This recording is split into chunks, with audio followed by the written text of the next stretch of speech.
এই মহাকাশের বার্তা নিয়েই এই দেহ যন্ত্র এবং যন্ত্রে কি আছে কি নাই তা বলে শেষ করা যায় না। তবে এইটুকুনো বোঝা যায়, এই যন্ত্র শিরা উপশিরায় রক্ত কণিকায় অনুপরমাণু বিশ্বের সুসজ্জিত এই দেহ যন্ত্র কে বানালো, কিভাবে হলো, কোথা থেকে হলো, তার হদিস নাই, তার আদি সুর খুঁজে পাওয়া যায় না। কিন্তু তাই না পাওয়ার কারণ, না পাওয়াতে তখন মানুষের ভিতরে জেগে উঠল, নিশ্চয়ই কেউ এর পেছনে আছে, যিনি বসে বসে এই কলকাঠি জ্বালাচ্ছেন। তাকেই নাম দিল ভূর্ভুবস্সুঃ। সেই ভূলোক, মহালোক, জনলোক সমস্ত লোককে যিনি সৃষ্টি করেছেন, তার আদি হচ্ছেন স্রষ্টা। সেই স্রষ্টাকেই ভগবান বলে আখ্যা দিয়েছেন। সবটাই ধারণার উপরে। কিন্তু যেই মহাকাশ, যার সৃষ্টি নাই, আদি নাই, অন্ত নাই, এই ফাঁকা, চিরকালই ফাঁকা, কেউ তা সৃষ্টি করেনি। যাহাকে কেউ সৃষ্টি করেনি সে কে? চিরকালই এই ফাঁকা ছিল। এই ফাঁকায় যদি তুমি অনন্তকাল মুহূর্তে কোটি কোটি মাইল যদি চলে যাও, যাকে শেষ করা যাবে না, যাকে যার সীমানা খুঁজে পাওয়া যায় না, তাকে কি করে ধরা যায়? কে এর সৃষ্টি করলো? কিন্তু কেউ এর সৃষ্টি করেনি, চিরকালই এটি ফাঁকা ছিল। কিন্তু এই ফাঁকার ভিতরে আজ ঝুলে আছে শূন্য, ঘুরছে কোটি কোটি অগণিত গ্রহ নক্ষত্র। এই পৃথিবী সব শূন্য মার্গে, সবাই প্লেনের যাত্রীকে মতন করছে। কোথায় এর শেষ? কোথা হতে আমরা কোথায় কোথায় চলে যাচ্ছি? এই পৃথিবীকে বহন করে কেন যাচ্ছি? কিসের জন্য যাচ্ছি? খুঁজে পাওয়া যাচ্ছে না। না পাওয়াতেই সৃষ্টি হলো ধারণার উপরে। নিশ্চয়ই ভগবান অবতার, বিশ্বের স্রষ্টা, তার ইঙ্গিতে তিনি এইসব সৃষ্টি করেছেন। ভালো কথা, তারও খোঁজ খুঁজে পাওয়া যাচ্ছে না। তো আমরা কি করব? কেমন করে এই মহাকাশের মহাবার্তা খুঁজে পাবো? কেমন করে ওই সমস্ত গ্রহ নক্ষত্রের সাথে যোগাযোগ করব? কেমন করে আমাদের এই বিনা যন্ত্রে তার বাজাবো? এই তারের যন্ত্রের সাথে বিশ্বের সুরের সাথে কেমন করে মিলন হবে? কেমন করে এই সুরের সাথে সুর মেলানো যায়? সেটাই হচ্ছে আমাদের সাধনা। তাই আজকে ভগবান বলছো, আজকে কালী দুর্গা বলছো, কিন্তু হাজার হাজার লক্ষ বছর আগে কোথায় ছিল দুর্গা? কোথায় ছিল মহাদেব? কোথায় ছিল দেব দেবতারা? কারো নাম তখন ছিল না। তারও লক্ষ লক্ষ বছর আগে, তখন সৃষ্টিতে মাত্র জীব জন্তু আবির্ভাব হলো। তখন কে ছিল? তখন কোন নামানামির মধ্যে কেউ ছিল না। সৃষ্টির সুর বেজে উঠছে চারিদিকে, ঝড়ে বৃষ্টিতে মেঘে গর্জনে, আগুনে বাতাসে মিলনের সুর গাইছে। এক অদ্ভুত ধ্বনি অবিরাম বয়ে চলছে। সেই ধ্বনি হচ্ছে রাত। তার থেকে সৃষ্টি হলো জীব জগৎ। তোমরা আমরা সব দেখো, সহজভাবে তোমরা খেতে পাচ্ছ, করতে পারছ, দেখতে পাচ্ছ, অনুভব করতে পারছ। সহজ কথা নয়। কে সাজিয়ে দিল? কোথা থেকে সুসজ্জিত হয়ে এলো? একবার চিন্তা করে দেখো নিজেকে। কেমন করে এই মহা ফাঁকা থেকে কেমন করে জীব জগৎ সৃষ্টি হলো? বেদের ধ্বনি, বেদের আদি কথাই হলো যে কেন এসেছো, কেমন করে এসেছো, কোথা হতে এসেছো, কোথাও কিছুই তো তোমাদের জানা নাই। শুধু এটুকুনই জানো, দেখতে পাচ্ছ, শুনতে পাচ্ছ, খেতে পাচ্ছ, ভালোবাসা আর প্রেম, ঝগড়া বিবাদ, রোগ শোক, দুঃখ দৈন্য, দারিদ্রতা, আঘাত প্রতিঘাত, তারপরে হলো মৃত্যু। ব্যাস, পরিষ্কার হয়ে গেল সমাজ থেকে।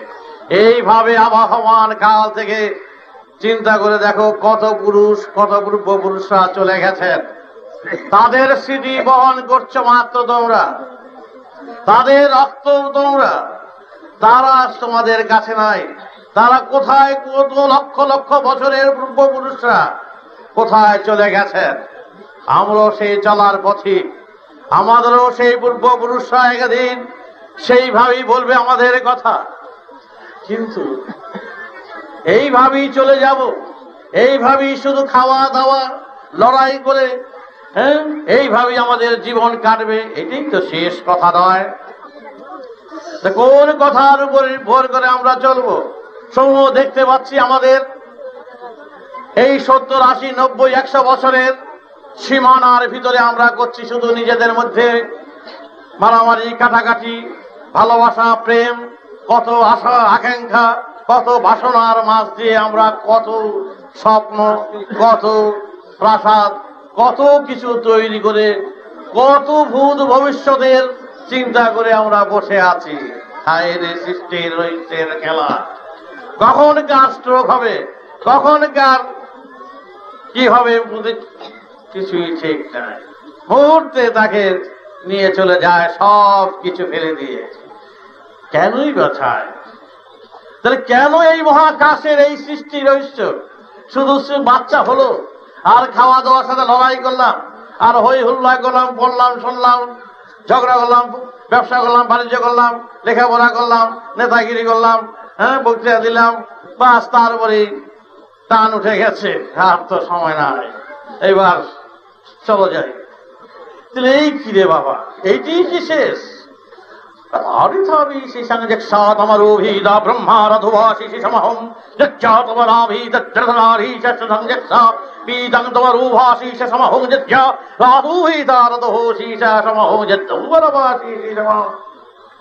আসো খুঁজে বার করি, আমরা শূন্যের যাত্রী, শূন্য মার্গে আমরা ঘুরে বেড়াচ্ছি। আজ এখানে এই পৃথিবী এক জায়গায় নাই, কত কত লক্ষ লক্ষ কোটি মাইল চলে যাচ্ছে। তার গোষ্ঠী সব সূর্যকে কেন্দ্র করে করে সবাই সেই মৌচাকের মধুকরের মতন উঠতে উঠতে আমরা এই মহাশূন্যে আমরা বিচরণ করছি। সমস্ত গ্রহ নক্ষত্র আজ এইভাবেই মধুকরের মৌচাকের মতন তারা ভ্রমণ করে করে কোথা থেকে কোন কোথায় চলে যাচ্ছে আমরা বুঝতে পারছি না, অতি ছোট ক্ষুদ্র বলে। কিন্তু এই মহাকাশ সে কথা বলতে পারে না, ফাঁকা সে কথা বলতে পারে না, ফাঁকার শেষ নাই। কিন্তু ফাঁকা হতে এত জিগবিগ করছে গ্রহ, এত জ্বলে উঠছে সূর্য, এত জল, এত বাতাস, কি করে সম্ভব? এই পৃথিবীর দলাটার মাটিটা কত বড়, এইরকম মাটির দলার কোটি কোটি কোটি কোটি দলা পৃথিবী এই মহাকাশে ঝুলছে, কি করে সম্ভব? কোথা হতে এলো এই মাটি, কোথা হতে এলো এই তেজ, কে করিল তার সৃষ্টি? খুঁজে পাওয়া যাচ্ছে না। কাকে বলবো ভগবান, কাকে বলবো অবতার? এই কিছুর মধ্যে কেউই থাকছে না। বলতে গেলেই তার একটি আবার প্রশ্ন উদয় হয়, কে ভগবান? ভগবানকে আবার কে সৃষ্টি করলো? প্রশ্ন যেখানে থাকবে সেখানে দেবতা বলতে পারবে না। প্রশ্ন ছাড়িয়ে যখন চলে যাবে সেটাই হবে আসল দেবতা। তাহলে আসল দেবতাকে? শিব বললে বলবো বাবা শিবের বাবাটাকে, কালী বললে বলবো কালীর বাপটাকে, তার বাবাকে, তার বাবাকে। আরে বেটা, ওই গল্প আছে যে ঠাকুমা যারা গল্প করতেন যে রাত্র হয়ে গেছে নাতিটা তাকে জ্বালায়, বলে যে ঠাকুমা গল্প করো। হ্যাঁ গল্প করি, তুই পিছুকা। কিসের গল্প? এই এক গোলা ধান, হ্যাঁ একটা করে ধান, হ্যাঁ পাখিতে নিয়ে যাচ্ছে, বুলবুলি পাখিতে। একটা করে ধান তুই ফ্রুত ফ্রুত করবি, ওগুলো ওই পাখি ঠাকুমা একটা করে ধান ফ্রুত উড়ে যাচ্ছে, একটা করে ধান ফ্রুত, একটা করে ধান ফ্রুত। ঠাকুমা এখন নাক ডাকতেছে, ঠাকুমা তুমি নাক ডাকছে কেন? তো এক গোলা ধান একবারই শেষ হয়ে গেল, তাড়াতাড়ি ফ্রুত ফ্রুত কর। তাহলে কথা হলো এই যে যদি বলে কার বাবা কার বাবা কার বাবা, আমি যদি ফ্রুত ফ্রুত ফ্রুত, এর আর শেষ না। যেখানে প্রশ্ন থাকবে সেখানে ভগবান হতে পারবে না। প্রশ্ন যেখানে শেষ হবে সেখানে হবে দেবতার কথা, স্রষ্টার কথা। যেখানে বাড়িঘর থাকবে সেখানে তোমার আমার কথা হবে। দেবতা তাহলে মহাকাশ মহাশূন্য, যার আদি নাই অন্ত নাই সৃষ্টি নাই, যার কেউ নাই, তার সীমানা নাই, অনন্তকাল ধরে যদি তুমি চলে যাও অনন্ত গতিতে, তার শেষ নাই। সত্যি এই হবে সেই সুখ। এর ভিতরে রয়েছে মহাচৈতন্যের সুখ, এর ভিতরে রয়েছে চেতনার ধারা, কিন্তু তার কোনো আদি নাই অন্ত নাই, কেউ নাই। সে চিরকালই যে থাকে, চিরকালই যে ছিল, এইটাই হবে সার রূপ। আমাদের বর্ণনা রূপই হচ্ছে সেই বর্ণনা যে মহাকাশকে আশ্রয় করে আমরা এগিয়ে চলছি। এর উপর আর কি কথা থাকতে পারে? দেব দেবতার কথা, এই পৃথিবীর কথা, দেব দেবতার কথা, গ্রহের গ্রহের কথা, কিন্তু মহাকাশকে তুমি কি দিয়ে তাকে পূজা করবে, কি দিয়ে তাকে বর্ণনা করবে, কোন সীমানার মাঝে এনে তাকে বলবে এই স্রষ্টা? তিনি স্রষ্টা বললে তাকে ছোট করা হয়, তাকে আরম্ভ করলে ছোট করা হয়।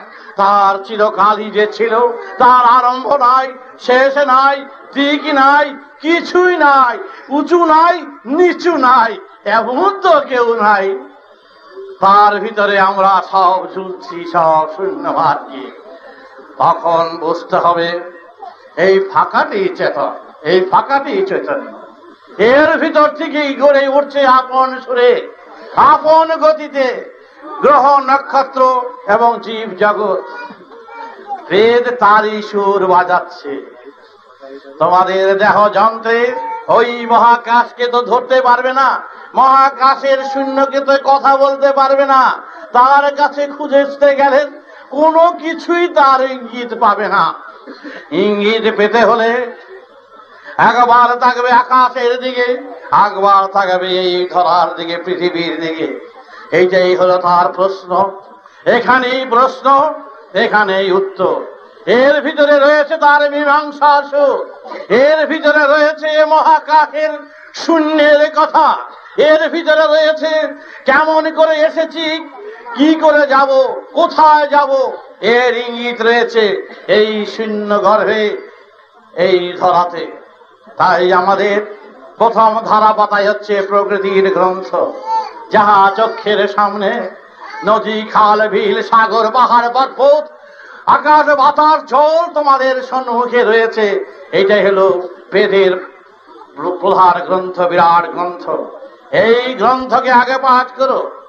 এই গ্রন্থের বীজ হচ্ছে জীব, এই বীজ থেকে অঙ্কুর কত শিরায় উপশিরায় হৃদপিণ্ড শ্বাসে প্রশ্বাসে কেমন করে যন্ত্রগুলো আপন সুরে কেমন করে চলছে, কেমন করে হচ্ছে, সে দেখবে অবাকের পর অবাক হয়ে যাবে। এর চেয়ে বড় বিভূতি কি আর কি আছে বলো? উপর থেকে সন্দেশ খাওয়ালি বড় হলো, উপর থেকে ধরে সন্দেশ খাওয়ালাম, খা। আরে এই তো বাবা ভোগলা ভণ্ডামির কথা বাবা। হ্যাঁ, ভোগলামি দিয়ে বাবাজি সাজা চলবে না। কিন্তু এত বড় বিভূতি চোখের সামনে দেখো, তোমরা দেখতে পাচ্ছ না, বুঝতে পারছো না, সহজ ভাবে পাচ্ছ বলে এই খাদ্যের থেকে রক্ত, রক্তের থেকে বীর্য, অদ্ভুত বিভূতি। এই বিভূতিকে আগে হজম করো, তারপর এই দেহ বিনা যন্ত্র বাজাও। বেদ বলেছেন এই যে যন্ত্রগুলো রয়েছে, এই যন্ত্রে কিন্তু তোমাদের এই মহাকাশের সুরের বার্তা বহন করবে। টেপ রেকর্ডে তো দেখেছো ফিতাটি মাত্র, এর ভিতরে যে কথা থাকতে পারে কে এবার জানে। আজ মহাকাশের টেপ রেকর্ডের ফিতা হচ্ছে তোমরা। এর মধ্যে পিন লাগালে এমন করে বাজবে, কি বাজবে জানো?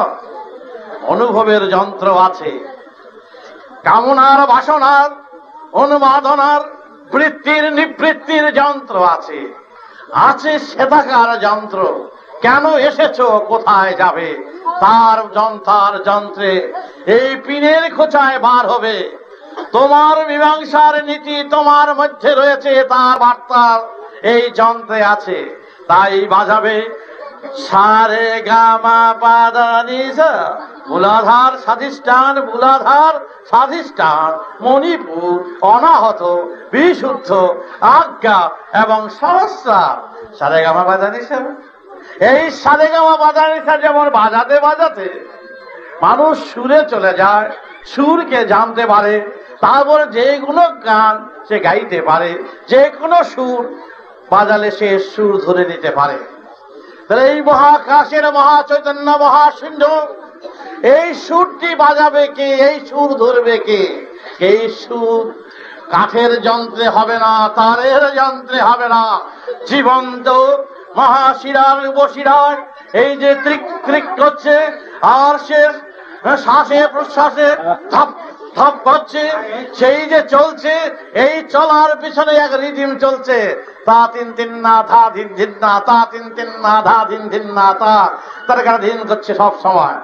আর শিরায় উপশিরায় জানিয়ে দিচ্ছে, আর কিন্তু সমনায় সর্ধিতে তোমায় আসছে, রক্ত পিত্ত তোমায় ঘিরে ধরছে, বায়ু পিত্তে তোমায় ক্রমশ এগিয়ে আসছে, কফে তোমায় ছড়িয়ে ধরছে, তুমি তোমার কাজ সেরে নাও। প্রতি মুহূর্তে সংকেত ধ্বনি জানিয়ে দিচ্ছে এই শিরায় উপশিরায়। বায়ু পিত্ত কফের খেলা, আয়ুর্বেদ শাস্ত্র শুরু হয়ে গেল। এই বায়ু পিত্ত কফ তোমাদের প্রতি মুহূর্তে মুহূর্তে ঘিরে ধরছে, আর ত্রিক ত্রিক করে যাচ্ছে। কিন্তু এই ত্রিক ত্রিক শুধু এইখানেই শেষ নয়, এই মূলাধারকে কেন্দ্র করে, স্বাধিষ্ঠানকে কেন্দ্র করে, মণিপুরকে কেন্দ্র করে, অনাহতকে কেন্দ্র করে, আর বিশুদ্ধকে কেন্দ্র করে, আজ্ঞা চক্রকে কেন্দ্র করে, সহস্রাকে কেন্দ্র করে, এর গাঢ় ধরে ধরে, স্তরের সিঁড়ি ধরে ধরে তোমাদের এগিয়ে যেতে বলছে সেই মহাশূন্য গর্ভে। কোথায় কোন অন্তরালে কি আছে না আছে তাহা তোমাদের পক্ষে এমনি খোঁজা সম্ভব নয়। এই টেপ রেকর্ডের ফিতায় ফিতায় তোমাদের সেই তার মহাশূন্যের উদ্দেশ্য যেন আমার এই যন্ত্রে যেন জানা যাচ্ছে, উদ্দেশ্যের কথা বলে দিচ্ছে। তাই তখনকার লক্ষ লক্ষ কোটি কোটি বছর আগে এই একটি পৃথিবী কোটি কোটি কোটি বছর ধরে জন্ম নেয়। এই গর্ভে আগুন বাতার জলের সমন্বয়ে জেগে উঠল এক মহাবিপ্লব। বিপ্লব না হলে সমান হয় না, বিপ্লব না হলে যেমন কোনো কিছু হয় না। এই বিরাট মহাবিপ্লব এই পৃথিবীর বুক দিয়ে বয়ে চলেছিল। তারপর আসলো সৃষ্টি। সেই সৃষ্টির যন্ত্রে যখন এসে দাঁড়ালো জীব জগৎ, তখন আস্তে আস্তে এক সুরধ্বনির ধ্বনি অবিরাম গতিতে মহাকাশের মহাধ্বনিতে চলতে শুরু করলো আপন গতিতে। গর্জনের পর গর্জন, মেঘের গর্জনকে ছাড়িয়ে এক গুরু গম্ভীর নিনাদের ধ্বনি, অবিরাম বাতাসের হুহু ধ্বনি, বাতাসের শোষধ্বনির চেয়েও এক বিরাট ধ্বনি চলতে শুরু করলো আকাশের বুকে। সেই শব্দধ্বনি ভেসে আসলো আমাদের কর্ণে, আমাদের শ্রবণে, আমাদের কানে, আমাদের দেহযন্ত্রে। তারপর দেহযন্ত্রে কি করলেন? সেই সূর্যের ভিতরে সে শ্বাস প্রশ্বাস ফেলছে, তার হার্ট আছে সূর্যের, তারও থার্মোমিটার আছে, কিন্তু সেই হার্ট ধুপুস ধুপুস ধুপুস করছে। সেই হার্টের ধুপুস ধুপুস ধ্বনি, হার্টের সাথে সাথে জীব জগতের হার্ট গুলো সব নড়ে উঠছে রে বাবা। আমার হার্ট আর সূর্যের হার্ট একই সুরে গাথা, একই সুরে বাঁধা। তাই সূর্যের আলো, সূর্যের তেজ আজ তোমার ভিতরে 96, 96, 97, 98, সূর্যের নিজস্ব তেজ 98, 93, কিন্তু এমনি তোমাদের থার্মোমিটারে তাকে মাপকাঠিতে খুঁজে পাবে না। তার অন্তর ধ্বনি, তার শিরার ধ্বনি তোমরা তার বহন করছো বসে বসে।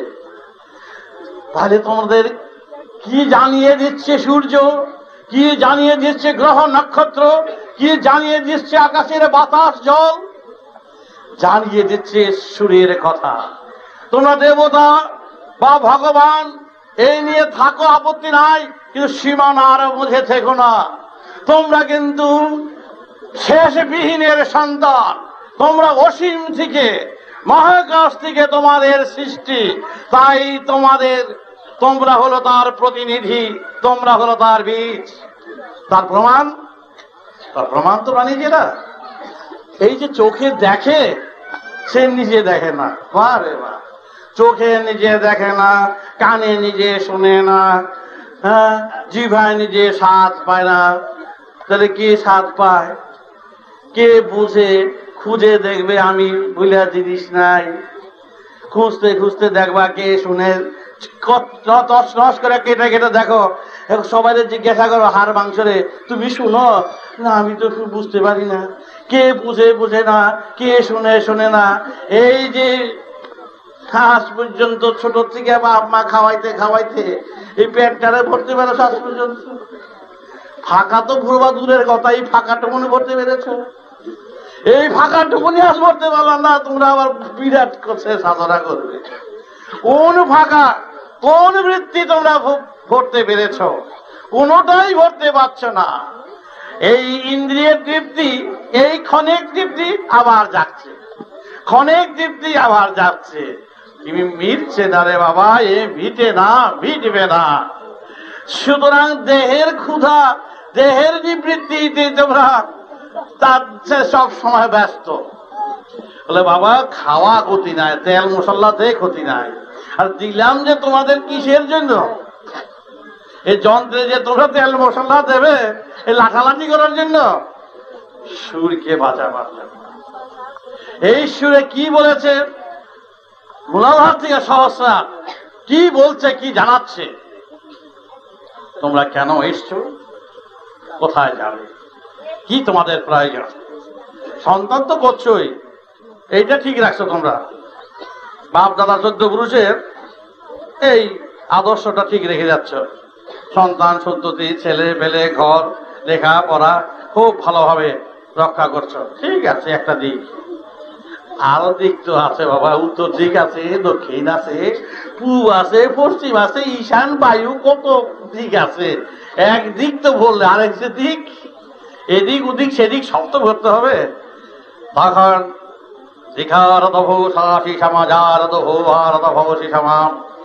তখন দেখলেন সমস্ত তখনকার সময় লক্ষ লক্ষ বছর আগে যাদের ভিতরে খনির মথন মণি ফুটে উঠল জীবের ভিতরে, হঠাৎ হঠাৎ জেগে উঠছে। তখন তারা চিন্তা করছে, এই কিরে বাবা, চারিদিকে দেখতে পাচ্ছি, দেখেই যাচ্ছি, শেষ নাই। নিজেদের আমিত্ব খুঁজে পাওয়া যায় না, নিজেদের দিশ খুঁজে পাওয়া যায় না, নিজেদের সত্তা খুঁজে পাওয়া যায় না, নিজেদের অস্তিত্ব খুঁজে পাওয়া যায় না। এই যে আমি তো এখন, তারপর আমি পেটে, তারপর আমি তো সব আমিরা তো সব এখানে বসেছিলেন, সব আমিরা যা আছেন এখানে। চিন্তা করে দেখেন, এখানে যখন ছিলাম কেমন লাগছিল, বুঝতে পারছো? ভুলে গেছো এইখানে যখন ছিলে, সব আমিরা এখানে। হ্যাঁ, এখানে কি করেছিলাম? তারপরে এখানে শেষ না, এখানকার পরে যখন রক্তে ছিল, এই শিরায় করছো সবাই, বাপ মার শিরায় করছো। তারপর রক্তই তো শেষ না, ডাইলে চাউলে বস্তায় গুড়ে, হ্যাঁ, মাছে মাংসে, ওইর মধ্যে ছিল, আকাশে বাতাসে জলে স্থলে। তারপরে তো আইলা রক্তে, তারপরে তো আসলা ফিরছে, তারপরে ধূপ করে বললাম পেট উদুরে, তারপরে 10 মাস 11 মাস পরে ধূপ করে বললাম মাটিতে, তারপরে ওয়া শুরু করে দিলাম। বাস এই রে বা, তুমি এই ওয়াটা কোথেকে? একদিন বাতাসে ছিলে, জলে ছিলে, খাদ্যে ছিলে, রক্তে ছিলে, বীর্য ছিলে, অনু পরমাণুতে ছিলে। আস্তে আস্তে আস্তে আস্তে কীটাণু কীট, সেই কীট কি হলো, আস্তে আস্তে শীর্ষ বীজের মতন বাড়তে বাড়তে 10 মাস 11 মাস মা তো লইয়া ঘুরছেন। তারপরে ব্যথায় বেদনায় বাবা ছাড়া দে বাবা, তুই বেরিয়ে পড়তে হবে। তারপরে তো বাবা বেরিয়ে তো যোগ নাই। তখন তোমরা যোগী ছিলে, এখান দিয়ে খেতে না, তো এখান দিয়ে খেতে, মণিপুর দিয়ে খেতে। এশিয়াটা বেরিয়ে গিয়ে পেটে বসিয়া মার সঙ্গে যোগাযোগ থাকতো। পড়া মাত্রই নারকাট, তখন তো বাসের বাগলা দিয়া নার কাটতো। এত কিছু তখন যন্ত্রপাতি ছিল না, সব ধরুনি থাকতো না, ঘাট কেটে রাস্তাতে দেয়। এই দেখো শিরা সাহেব যোগাযোগ কেটে দিল, তারপরে শেক দিয়া তাও ফেলাইছিল। এই তো তোমরা সব ছুটকুট পইরা এখন ইস গাড়ি বাপরি বাপ। কিন্তু কত যে বেরিয়ে গেছে বাবা জানো, লক্ষ লক্ষ এক একজনের থেকে 4 সন্তান 5 সন্তান 6 সন্তানের বাবা মারা কত কোটি কোটি সন্তান ট্রেনে চলে গেছে জানো। সেগুলো গেল কোথায়? কোটি কোটি। ইলিশ মাছের ডিমে দেখো তো বিন্দি বিন্দি যতগুলি দেখো, এই ইলিশ মাছের এই সবগুলো ডিমের বিন্দি বিন্দি কিন্তু সব ইলিশ মাছ। এইরকম প্রতিটি জীবের ভিতরে এত ডিম, এত বাচ্চা আছে, কোটি কোটি বাচ্চা। এই বাচ্চা দিয়ে 2-4টা তোমাদের থাকে, আর বাকিগুলো পড়ে চলে যায়। তারপর যখন যা এসে তাতেই জায়গা দেওয়া যায় না। মরণটা আছে বলে জায়গা আছে, আর মৃত্যু না থাকলে আর এই পৃথিবীতে ঠাই গেল কত, কোন পৃথিবীতে তোমাকে ঠাই উপায় ছিল না। তারপর দেখা গেল কি, তখন তো বড় ঠড়া হয়েছ, লেখাপড়া শিখছ, কাজকর্ম করছ, বাস। তারপরে আর কি তা না, বেদ বলছেন কি জানো, বেদারাধাস সংযসাহোতম বরাধাস সারম ইয়ারদারদারং যস্যাতীতং। বেদ হচ্ছে বিজ্ঞান। যতগুলো সব বিজ্ঞানের কথা, দেহযন্ত্রের কথা, দেহতত্ত্বের কথা। ইদন্তরদারদং যস্যাতীভা রারদধারং জরভা পরম ইদং জারুধরাসি সংজরাভা পরম।